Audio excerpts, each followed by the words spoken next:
Hi guys, today is December 31st, the last day of this year, 2024.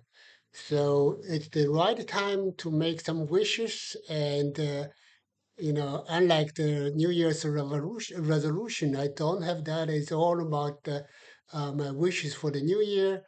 Did you know, by the way, that 1 year means that the Earth finished one orbit around the sun?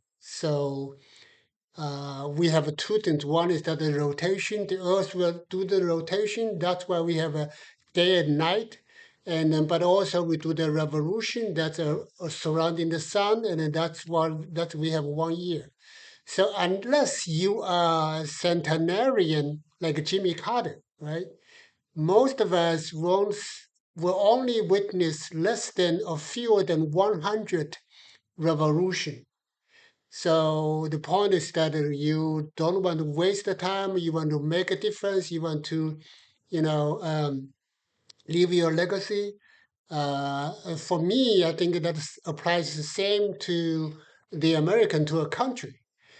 It's still true that today the best way to make the world a better place is to make the American better off. So if you make the US better off, chances are you will make the entire world off. But I just say that's a potential, no guarantee, because sometimes the US will try to make it itself better off at the cost of making the rest of the world worse off, at least make the major competitors worse off.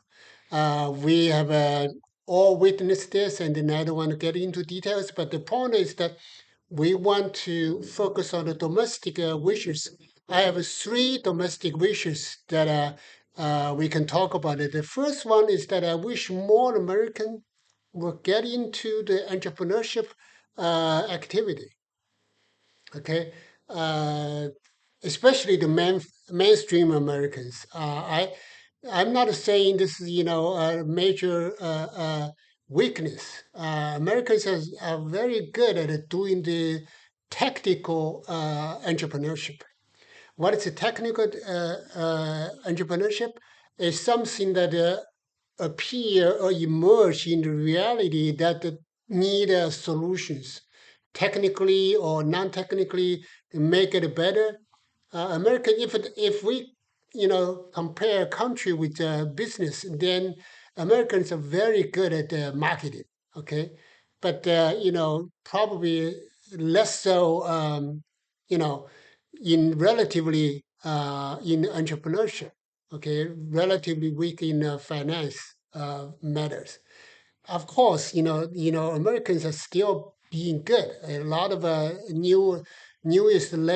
latest innovations coming from U.S. Right, but it's not saying that there's no room for making things better. So that's what I'm saying that we still have some room to improve this for the entrepreneurship. I don't know if that's the I my cognitive biases.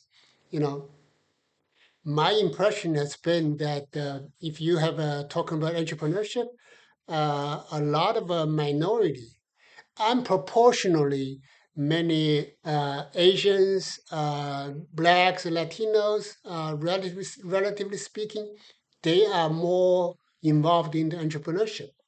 Relatively speaking, especially when you take the proportion of a population into account, fewer majority of Americans into that, especially into the risky high uncertain entrepreneurship. The activity, kind of a project that you really need venture capital to be involved to increase the return. So encourage people.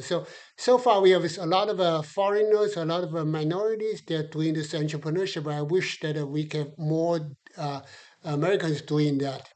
Um, that again, the solution is this has to start from parenting, from middle school, high school. So when they get into college, they are thinking more about it.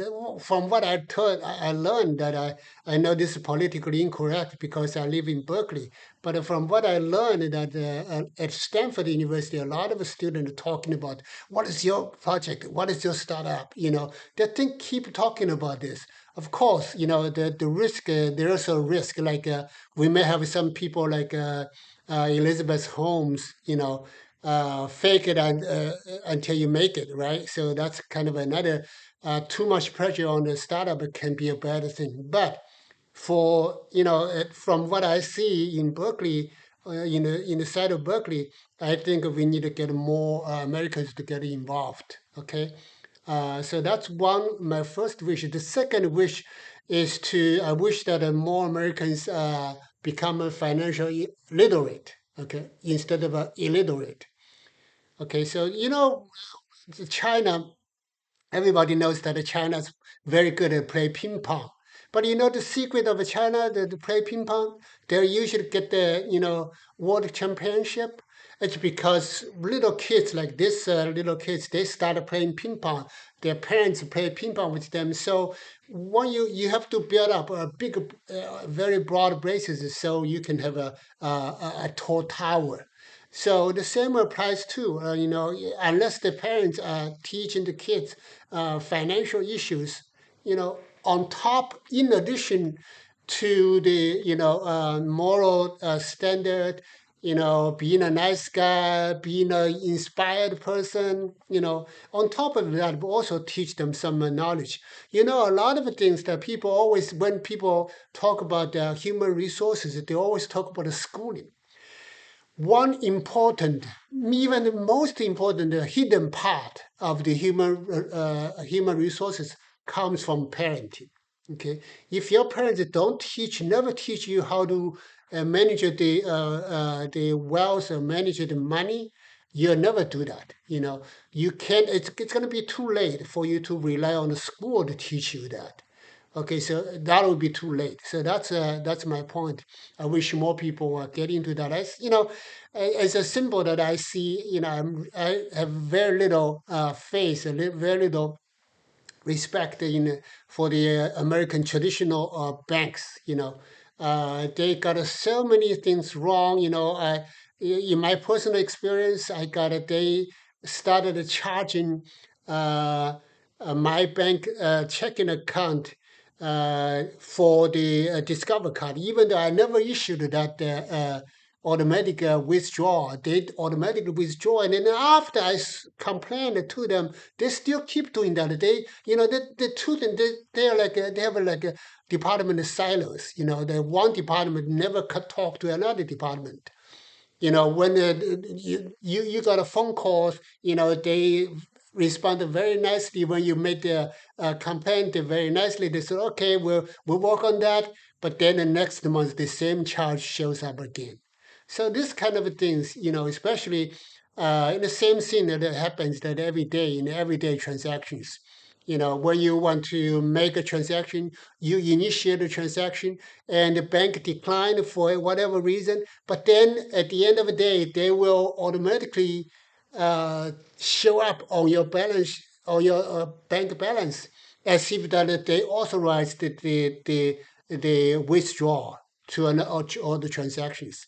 So and then that waste the time, delayed everything. My money is leaving my balance, even though they never authorized that.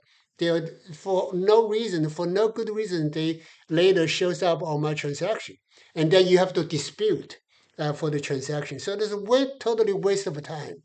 Um, so those kind of the second thing. Let's stop here.